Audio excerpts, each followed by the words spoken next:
Our next speaker is a former Apple employee, did a lot of work on the NSURL connection.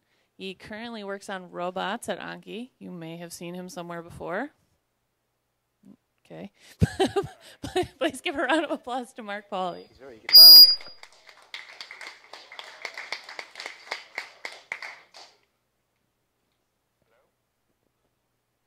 Hello. Okay. You guys hear me? Is that good? Hey, how's it going? My name is Mark Pauley. As she said, I used to work on NSURL connection. I'm sorry. I'm now working at Anki. I'm the lead iOS software engineer there. I was involved with the stunt last year in front of WWDC. That was probably the scariest moment of my entire life. I think I still have PTSD from that. And I'm here to talk to you guys today about Bluetooth Low Energy, which is kind of a little-known technology. Maybe a lot of you guys here know it because you're very technical, but this is a pretty little-known technology, and I think it's going to be basically as important, if not more important, than USB, for example. So, you know, what's the deal with this? Basically, there's this concept of the Internet of Things that people are throwing around, and this is like, we're going to have everything connected to the Internet. So, you know, we're going to have clocks and trains and cows and other stuff connected to the Internet. The question is, like, what is this connection medium? And I think that, you know, the medium is very important. Like, the protocol that we're connecting over makes a huge difference in what we can do with it. And the main challenges for this... looks like the top of this is getting cut off somehow. First challenge is power. The batteries need to be very, very small in these little Internet of Things devices. You're going to have devices everywhere, right? Like all over the place. You're going to have hearing aids that want to be connected to the Internet, heart monitors, kind of anything that you could think would want to be connected to the Internet, because we want to gather data and use this as feedback mechanism. The next is that you shouldn't have to recharge your battery all the time. You don't want to have to plug your watch in every 3 hours, right? Next thing is connectivity. So this is kind of funny. It seems like it goes without saying, but it should be able to connect to your mobile phone. But the current, or previous to Bluetooth Low Energy, the sort of communication protocols that could connect to these low-power devices were all very I'm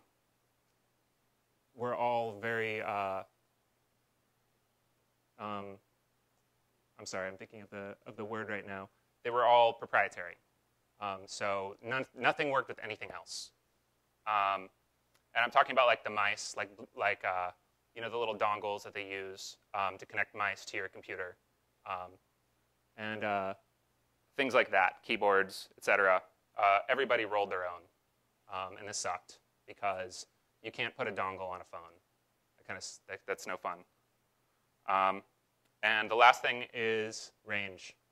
So we have NFC, right? But that kind of sucks because you need to basically have your phone up against something in order to communicate. And if I'm going to hold my phone against a thermostat, like I might as well just flip the thermostat, right? Or the light switch or whatever, right? So NFC is basically a no-go. So Nokia basically created this thing called Bluetooth Low Energy. They've branded it Bluetooth Smart, which is a terrible name. So I'm going to refer to it as BLE. And the question is, what is BLE? So it's a low-power extension to Bluetooth. It's not compatible at the physical layer with classic Bluetooth. This is really important. So it's completely different protocol at the physical layer. Still lives in the 2.4 gigahertz spectrum. Was developed by Nokia in 2004. And Nokia was really smart. They basically snuck this in to the Bluetooth 4.0 spec.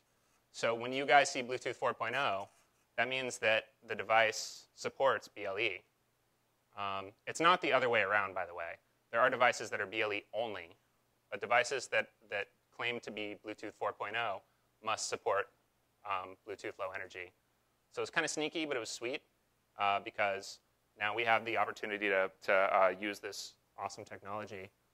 It uses the 2.4 gigahertz RF band, and it uses basically something called idle mode in order to save power.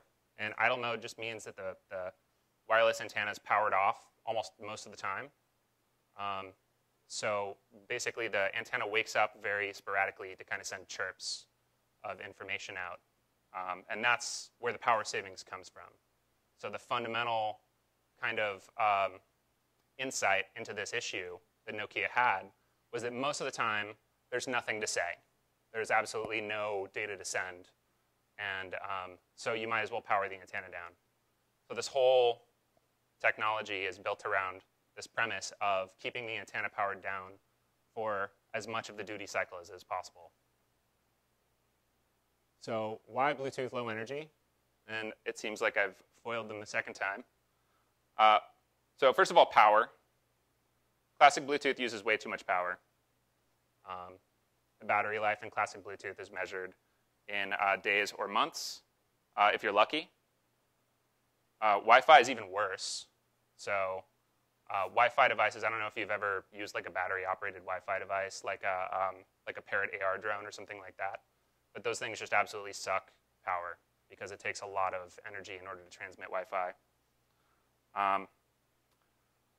Battery life there is in hours. BLE has a latency versus power trade-off. So basically, if you're OK with not getting data at such a fast rate, you can scale back your transmission and save a lot of power. And BLE devices can, if you configure them properly, operate for years on a coin cell battery. We've actually seen people who are now creating these devices where they basically take a coin cell battery and they seal it into a plastic enclosure so that you would destroy the thing in order to pop it open. And now you have these basically like kind of internet-capable rocks, basically. They're like completely self-contained objects that you can't get into. And that's fine because they last for like 5 to 10 years. So the next one is connection. And mostly I'm just going to kind of complain about the current stuff that's out there. So Wi-Fi sucks. Classic Bluetooth sucks. Typical BLE connection, unlike Wi-Fi and Bluetooth pairing, is under 2 seconds.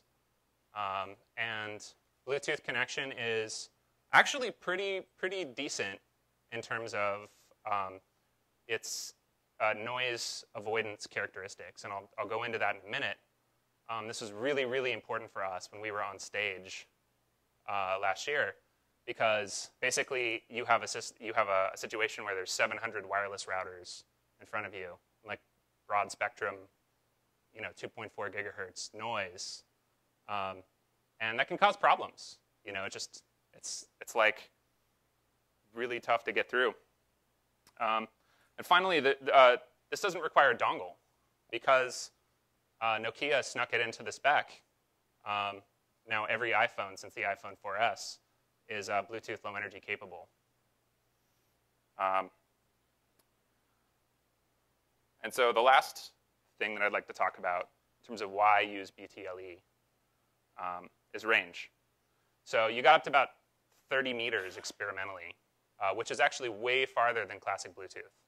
So I did an experiment where I turned on one of our little Anki drive cars and walked away just to see when it would disconnect. And I was able to get, about 150 feet away, which is pretty far. I mean, way farther than you would want to be playing our game. OK, whoop. So also, this is kind of like an interesting detail. On a very low level, BLE guarantees message delivery, which means you don't have to worry about retransmit. You don't have to worry about partially received packets. These are all problems with Zigbee. Zigbee is totally tough to work with in a real-world situation because you might get some of the bytes. You might get some bytes and not other bytes. You might get byte 3 and byte 7, and you have to figure that out. You have to know that you got only those 2 bytes and not the rest of them. And then the last thing is noise mitigation. And this is actually kind of a deep topic, and I want to talk kind of in depth about this and why what exactly the noise mitigation characteristics are. So BLE, basically what they did in designing BLE is you'll see these three blue kind of bell curves here are the standard Wi-Fi channels. So these are the three independent Wi-Fi transmission channels. And they picked the BLE advertisement channels, the colored bell curves, to be outside of them. So they're either hiding in the middle or they're off to the side. And this is really important because just by picking them to be outside of, the Wi-Fi channels, these things right there get, basically 12 to 24 dB of signal clearance in a typical situation. Now, of course, at WWDC, right, we're talking about straight line of white noise in the 2.4 gigahertz spectrum. So that's a little bit tougher. But still, even then, if they split their thing into 3 channels, you're doing pretty good. And these things actually don't coincide with any of the channels, including all of the other channels. So you get at least 3 dB of noise clearance just from that. Also interestingly enough, it kind of, just to kind of go back to that real fast, it randomly chooses. So the BLE device will randomly choose which one of these to advertise on. So it's not like you pick one and you're stuck with it. Basically, you don't have a very high chance of some single point of noise screwing with you here.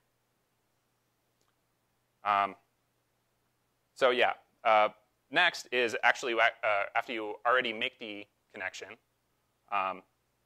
you have this band jumping characteristic. So there's basically 37 frequency bands.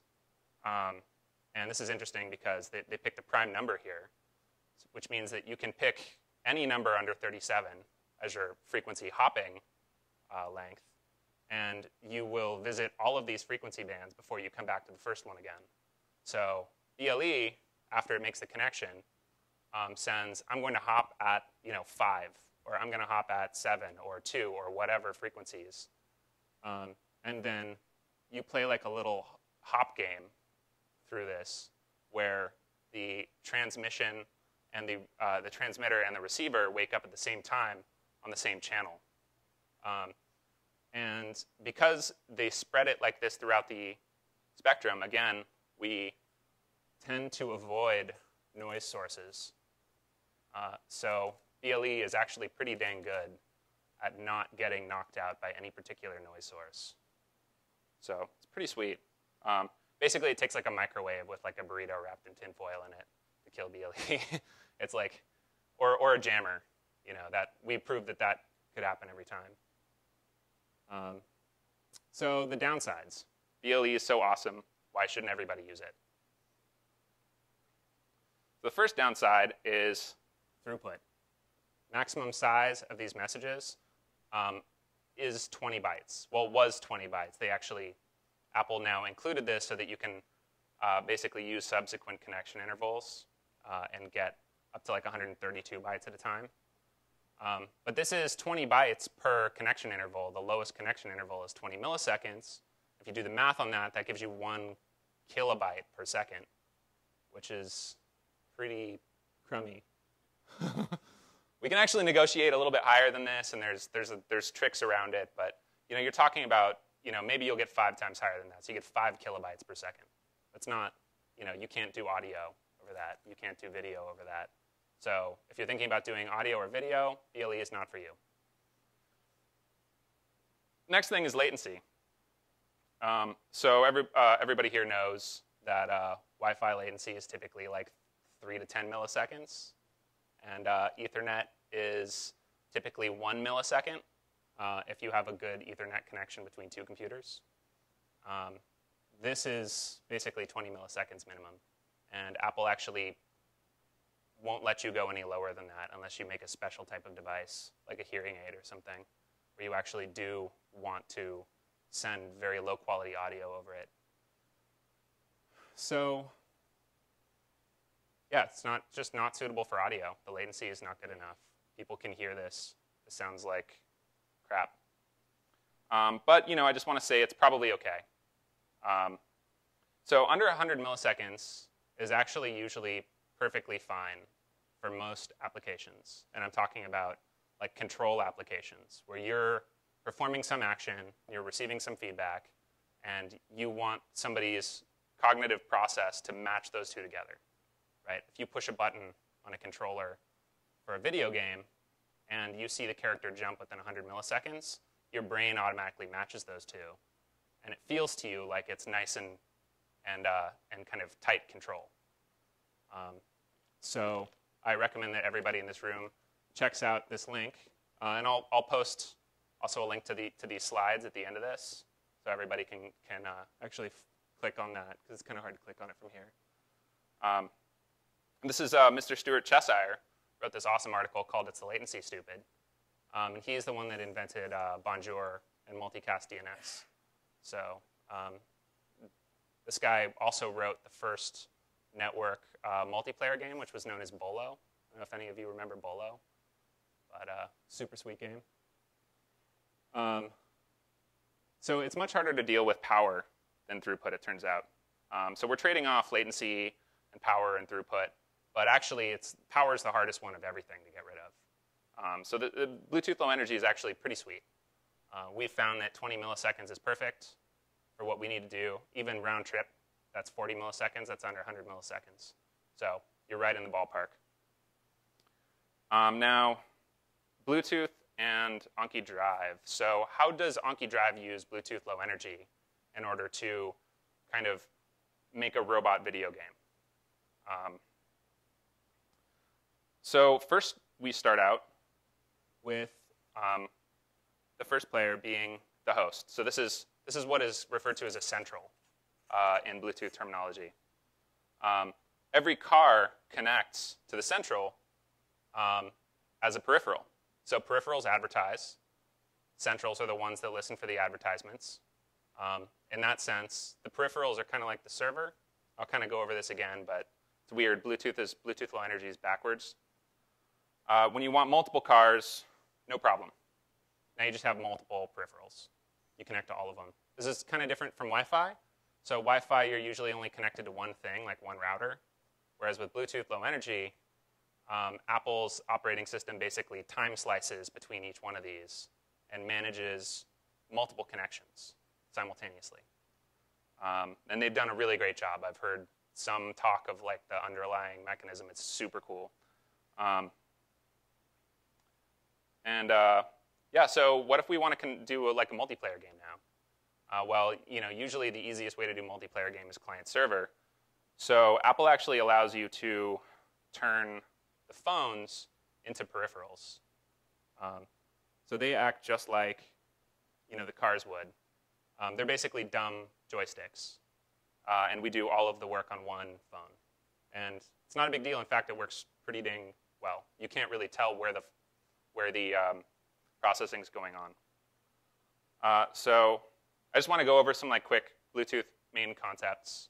These things took me a while to kind of understand, so I think it's helpful to explain them to other people. So BLE main concepts consist of peripherals, centrals, then we got services, and finally characteristics. There's also another thing underneath characteristics, but in practice, I mean, they're called descriptors. In practice, you don't really need to get too worried about those. Maybe for like well-known BLE stuff, but I'm not really going to cover that. But just remember that there are also another thing underneath that. This works like a tree, basically. So peripherals and centrals will be kind of the center parts in the tree, and services and characteristics are like the branches as you go down, with the characteristics being the leaves. Okay, so peripherals advertise their availability. They broadcast at a given time interval. This is completely configurable. The embedded device is typically the peripheral. So usually it's like the small thing is the peripheral. The thing that you want to know about is like the Nike Fuel Band or the Anki Drive cars. or the iBeacon. So the small thing advertises that it's there. Next, let's talk about centrals. So the centrals scan for the peripheral advertisements. They connect to the peripherals. The mobile device is typically the central. So basically iPhones. I believe there's also now some sort of Bluetooth low energy stuff going on with the Apple TV. I want to say actually the Apple TV is a peripheral. So it's kind of interesting. Apple has this cool kind of diagram that shows you what's going on here. So the peripheral is considered to be the server because the server has the data, and the central is the phone because the phone wants the data. And this is, if you're thinking about like a thermostat or I don't know, some other kind of Bluetooth low energy sensor, right? The sensor has the data, your phone wants the data. This can get flipped, but it's helpful to kind of think of it like that. Okay, so now to get in kind of the meat of it, let's talk about services. So services group multiple independent values. Each one of these values is called a characteristic. So this is very different than a normal standard network interface thing. Right? This isn't just like a port that you send data to. These guys think about these things as actual like values. So in a thermostat, for example, one of the characteristics might be temperature. Another one might be like the battery level of the thermostat, something like that. Each service is identified by a UUID. Some of the services have 16-bit or 32-bit UUIDs. These ones are defined by the Bluetooth SIG. If you want to get one, you should grab one now because they're selling them. And those will probably run out because there's not very many of them. The custom ones are 128-bit, which means that you can just go to gen UUID on the command line and just pop them out. Just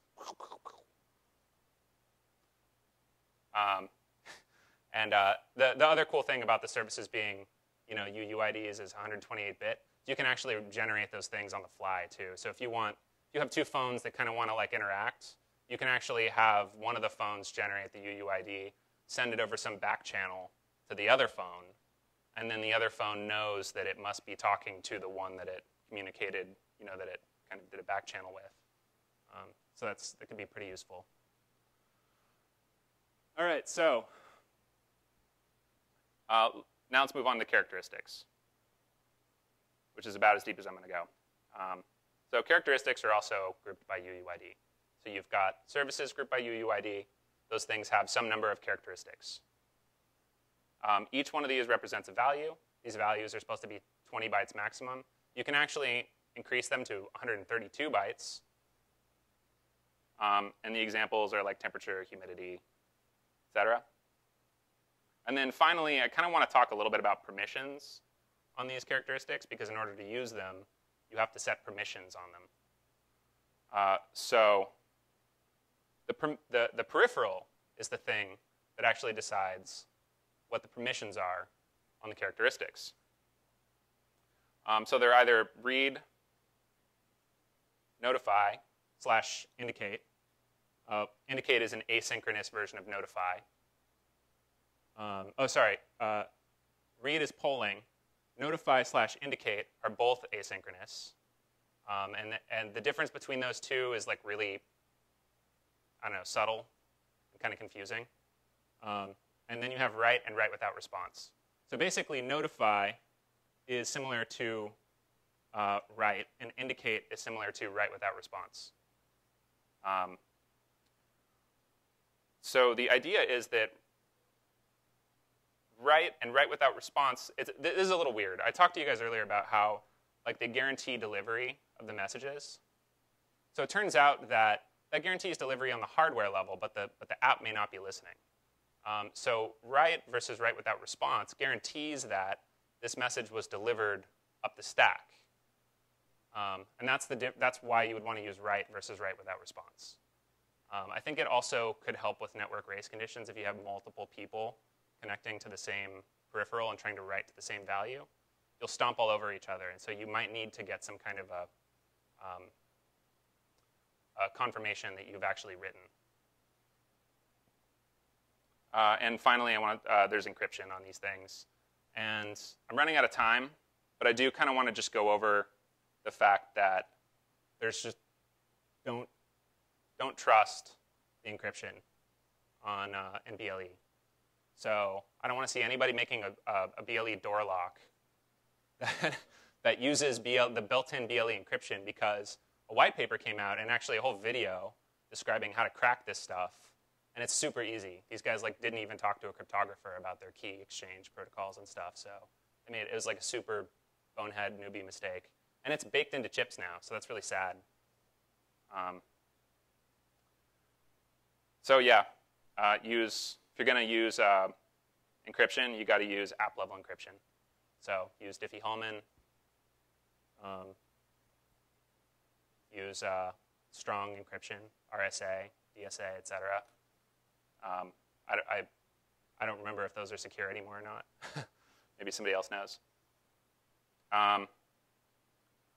Now, there's actually, I'll let you guys, I've kind of run out of time now, so I'll let you guys go through the slides on your own. But basically, there's the BLE spec is large and really hard to understand. You would probably rather get your teeth drilled than read this thing. It's super labyrinthine. Understanding what part of the spec is what is pretty tough. And so I tried to break out the pieces that are interesting for BLE. There's at profiles, which is the underlying thing of BLE. And then there's this thing called a gap profile, which is what talks about the metadata, how your services are discovered and stuff.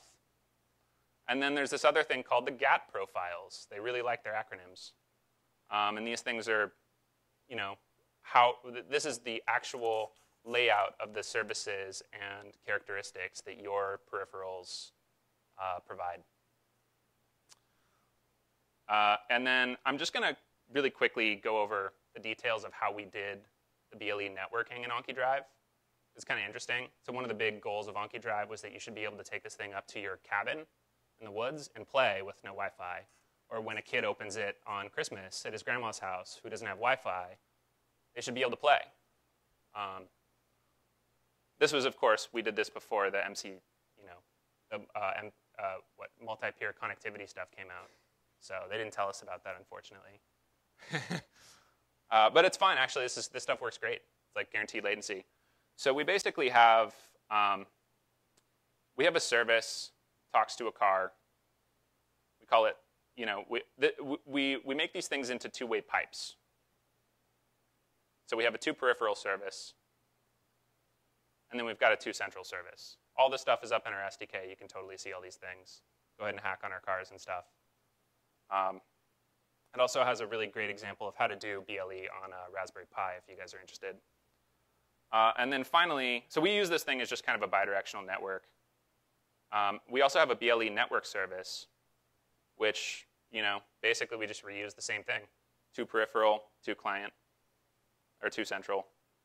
And the reason that we did this was because we don't really trust the implementers of BLE, either on the chip or Apple, to get right the details of two people trying to set the value at the same time.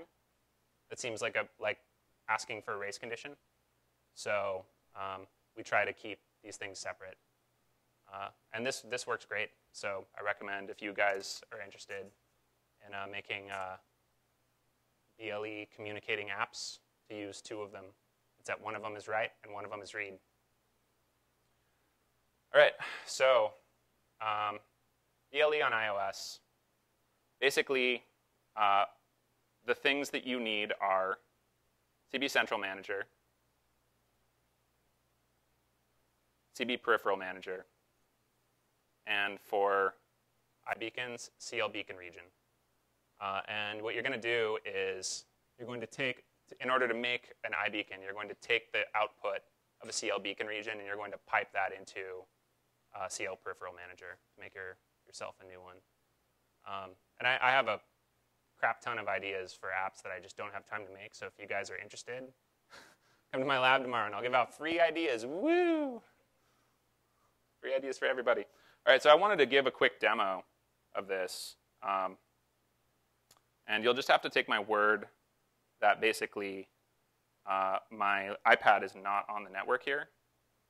You can also go, let me go ahead and give you guys the link at the end of this.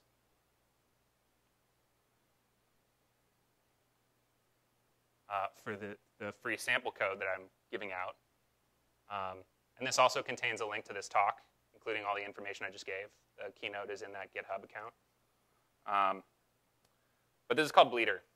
And Bleeder is like, I don't know, BLE Twitter or something.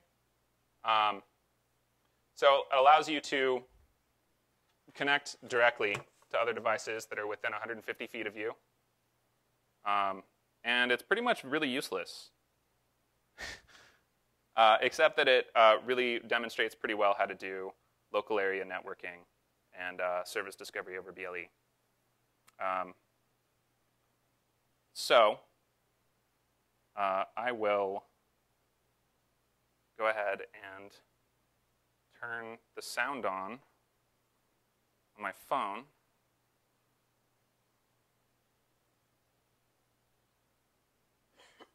And turn the sound off on my iPad.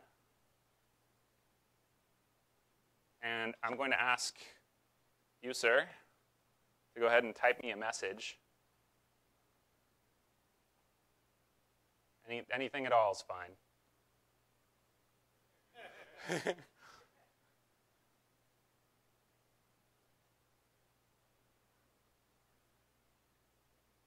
it's just going to play a sound and deliver this thing to me. Oh, maybe if I was actually in the same room as you, then that would work. Okay. Try one more time.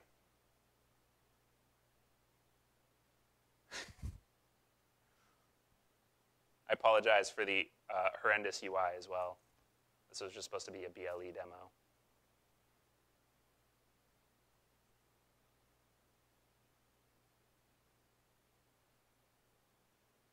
Did it work? Oh, I guess not. Okay, all right.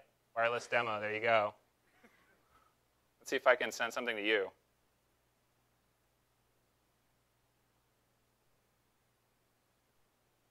No.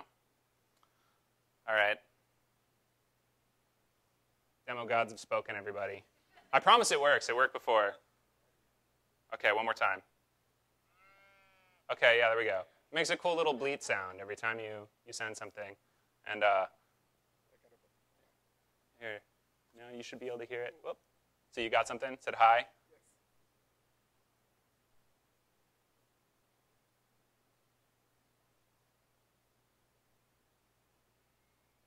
There we go. Another one.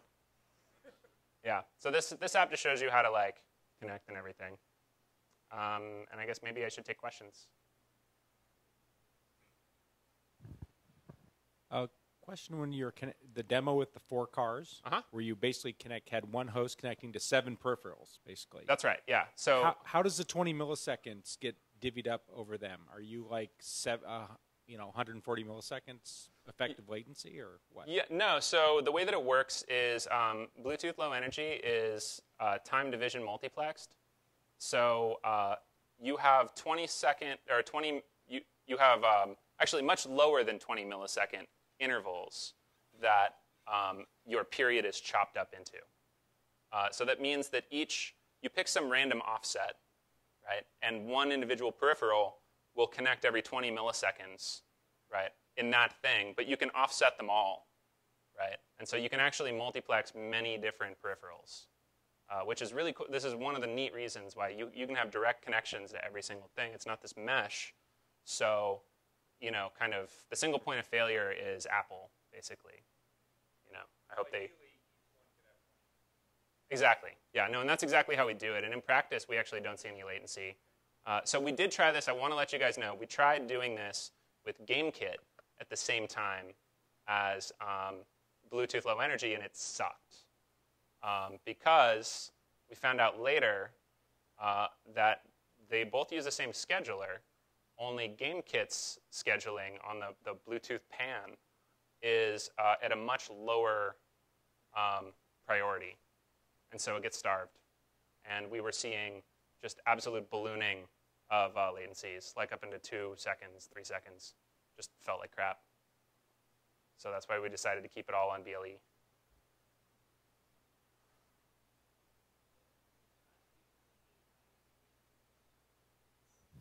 You mentioned the Raspberry Pi integration. Thank you very much. Do you use USB to connect to the device, or?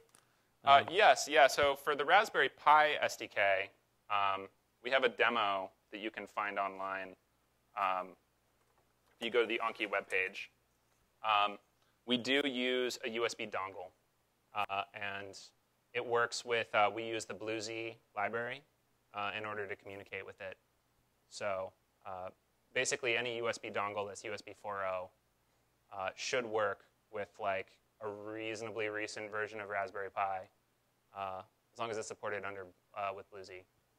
So another question is, if you don't have USB, if I want to add it to some other device, how compact can I get the transmitter and the battery to go along with it? Oh, geez. Okay, so I actually have a Bluetooth low energy meetup, and we brought some of the Broadcom guys over to pitch us on their new hardware. And they showed us this chip that was about half the size of my pinky fingernail. It contained an ARM v7 chip, a Bluetooth low energy transmitter, and the antenna, and a wireless charging controller, like all in that. And it was like $2. So, huh? Oh no, the battery's extra. Battery's not included. Yeah. Oh, go to Broadcom's website and search for, come talk to me afterwards or come talk to me at the lab tomorrow. But I have the information on this. I think the problem with that is that they had traditionally required you to purchase quite a bit of them, because Broadcom doesn't sell like 1Z, 2Z chips. They sell to like Apple and Google and HTC and LG and stuff, big companies. Well, the workaround is they're changing that, and they just made an SDK. They're basically trying to get the mom and pop dev shops out there now. And the good thing about them is that they also scale. There are also other manufacturers I should mention, STMicro, which we use for the brains of Anki Drive, but not for the Bluetooth. And then Nordic, which is extremely committed to Bluetooth low energy, and they make great chips too. Yes. I've had quite a few friends have issues with maintaining a connection over time. Mm-hmm. Do you have any tips or thoughts about debugging, for instance, the physical part, or basic debugging in general? Yeah, so we found that one of the best ways is to get, there's a couple different things you can do. You need to get RF scanners. So there's this thing out there called the Ubertooth, which is great. Find a friend with a crappy PC and steal it from him, and install Ubertooth and Linux on it, and then that's basically what they use to hack the BLE encryption. So you can see not only all of the traffic that's happening over BLE, it'll also give you like a spectrograph and other cool stuff like that, and it's like $100. So super cheap, open source, very nice. Also, TI makes a little kind of key stick dongle that you can use to listen in. It's, in my experience, not as nice. It takes 3 of them, because remember, there's 3 advertising channels. So you have to hear, in order to follow the BLE signal across its like little dancing game across the channels, you have to hear the advertisement, and you have to see the handshake. Otherwise, you're going to see it, and it's going to pop out of existence. So it takes 3 of those things listening at the same time to effectively be able to follow the BLE signal.